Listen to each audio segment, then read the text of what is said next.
So to this vlog natin sa ating kundo naman, nang naalala ninyo ang aking tanim na talong na bin-vlog ko dati.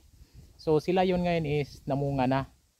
And then ang ano ko is nakapag-harvest na ako, pero hindi ako nakapag-vlog na nag-harvest ako dahil nagmamadali ako, dahil gusto kong kumain na ng gulay. So ipiplex ko na lang sa inyo na ito siya. Ayan siya ang talong. So dapat is hindi pa siya oras na haharbisin. Ang ano kasi is mapangit siya. Ayan, may rashes. May rashes ang kanyang mga ano. So lahat ng mga bunga na may rashes is tinanggal ko. So marami pa namang bunga siya doon. At kung sakaling pala rin ay may pangbenta pa tayo. At ito yung okra, pangalawang ano na rin ito dahil pinutol ko na yung mga okra ko. Pangalawang bunga na rin ito ng okra. Ganito palang karami. Yan ay gugulayin natin ngayon. Ngayon tayo maggugulay ng ano na yan, ng gulay na yan. Dahil binigyan ako ng tita ko ng gulay na kalabasa. Nakita ko doon na may hipon kasi ang ano nito, ang ano dito sa amin yan, pag may mga bagong harvest ng tanim is kailangan daw is mapula ang sahog.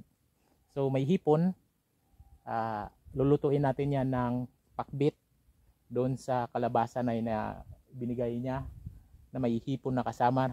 Ayun ay luto na, pero sasahog ko pa rin yan doon para merong hipon. Hindi na ako gagastos, nabibili pa ako ng hipon para isahog dito.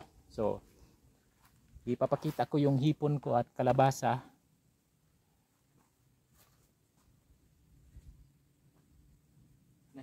Na ano na to, luto na itong aking kalabasa.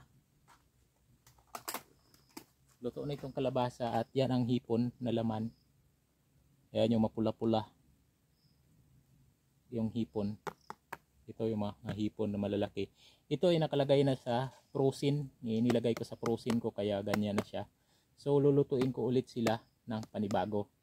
And then meron pa tayong sitaw na pipitasin. Ito yung lulutuin ko ng panibago. Balik ko muna dito sa loob kasi pinapatunaw ko to.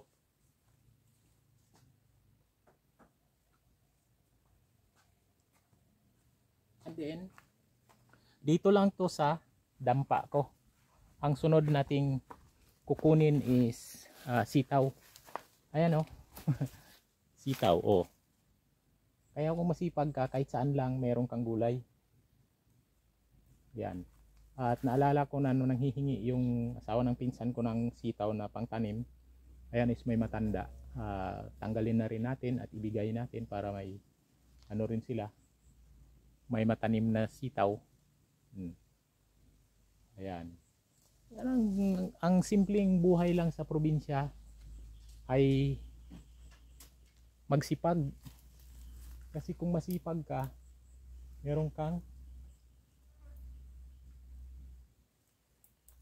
pakinabang. Mapakinabangan mo ang kasipagan mo, pagkain, magpananim. Ayun. Doon din sa kabila, meron din doon. Nga ito kasi tag isa-isa na to, hindi ko na binablog itong mga ganito. At minsan tinatamad din ako mag-vlog dahil ako lang mag-isa. At ito marami na rin itong binhi. So ibibigay ko mamaya to, pupunta ako doon sa kanila dahil mag-upload ako ng aking mga video. Kaya ibibigay ko to. Ito na yung mga ano ko, mga gabi. Nangayayat na yung mga gabi ko dahil ulan ng init at biglang ulan, pero marami nang nagsumibol. Ayan ay binabala ko na i-transfer din doon sa baba sa may balon. Kasi doon ko yan padadamihin din sila. At nung isang araw sana is tatanggalin ko na yan, lulutuin, gugulayin ko. Pero nakita ko na parang hindi maganda. Yan ay may laman yan. So siguro baka may laman yan. Pwede nang hukayin. At yung laman ang gulayin. So next natin na gulay. Ayan ulit ang gugulayin natin. So dito muna tayo at ipaprocess natin kung paano natin hihiwain itong mga gulay-gulay. Ito ay ipapadala ko to. Dadaling ko yan sa pinsan ko. Ito lang yung sitaw niya. So pwede na to. Ako lang naman mag-isa ang lalapang. So yan. Yan tayo. Maglapang. Ay, wala pa pala akong kutsilyo. Wala pa tayong kutsilyo.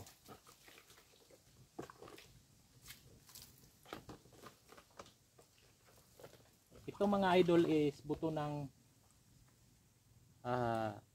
avocado. Alam nyo kung ano ginagamit ko dyan sa buto ng avocado naman. Ano yan, ginagawa kong gamot. Yung nangangalay ko na sinasabi ko ng nangangalay ng mga ugat-ugat ko, yan ang ginagamit ko. At saka may isa pa akong ginagamit na gamot. Sa affiliate Shopee ko is nandoon siya. Doon kayo maghanap. Marami diyang makikita sa affiliate Shopee ko na pwede mabili na mga items. May discount na kayo. Kumita ako, may discount pa kayo. Malaki ang discount nyo na makukuha pag ginamit ninyo ang video ko. Pag doon kayo sa video account ko dumaan, marami kayong makukuha na murang items. Kaya ano pang ginagawa nyo? Yung mga mahilig mag-Shopee dyan, kahit siguro sa pang-grocery pwede dyan.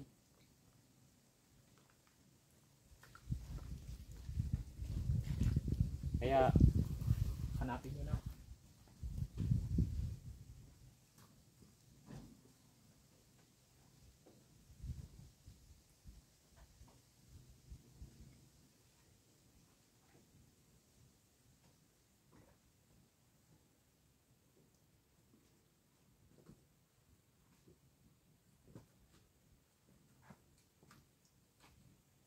This is my daily life in my hometown. Daily life in my hometown. Ito unang ano ng gulay ko. Tingnan natin kung may, so wala, maganda. Maganda ang laman niya. Pero ang labas niya is ganyan lang, may rashes. Pero okay lang yan. Pero meron akong nakita dito na mayroong uod siya. Kanina isa. Yung malaki-laki siguro kasi hindi ko na huli kong na-sprayhan yon. Sumibol na silang dalawa noong una kong hiwa at saka ito is parang yan ay may lamat siya ng uod. So tingnan natin. Siyempre first time na gulay, first time ko to na pag-harvest. Titikman ko muna kung anong lasa ng tinanim ko. Baka mapait. Pero sigurado ako na matamis to kasi pawis ko ang sabaw nito. Ayan, tatanggalin na lang natin yung sira. Nasarapan nga yung uod, ibig sabihin masarap ang pawis, pinagpawisan ko. Kasi kung hindi ito masarap, hindi matitira yung uod dyan. Oh. Ayan, dalawa lang pala pwede ko nang gulayin kasi ito is may mga rashes nga, so tinanggal ko sila kasi sabi ko is may mga sira. Di ba? May sira yung iba. Ayan, may sira, may uod. So tanggalin lang natin yung may uod at itapon natin yan. Pwede yan anuhin, hiwa-hiwain ng maliliit at ibigay sa manok. Yan naman ang purpose ng mga manok. At tawag dito sa amin is ginatuktok, tuktukunin mo para itao sa mga alagang manok. Tukon nanda ron, kanon nanda. Ito maganda rin naman pero may ano nga siya. Hindi ko alam kung sinong kumukurot. Kinukurot nila yung tanim ko. Kinukurot nila ako. Natutuwa siguro sila kaya kinukurot nila. Pero wag naman dapat ganun kasi kung mga ganito kalalaki, good size na. Hindi ko naman ibibenta ito kasi kailangan ko tong panagabugong, anayambal ko mga magkatigugangan, mga panagabugong ko, no. At may samad gali imaw ra, bisan mabahugon, may samad imaw.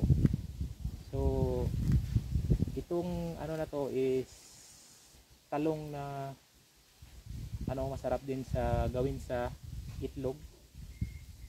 Kaya nga tinawag itong eggplant kasi masarap din itong sarsahan ng itlog.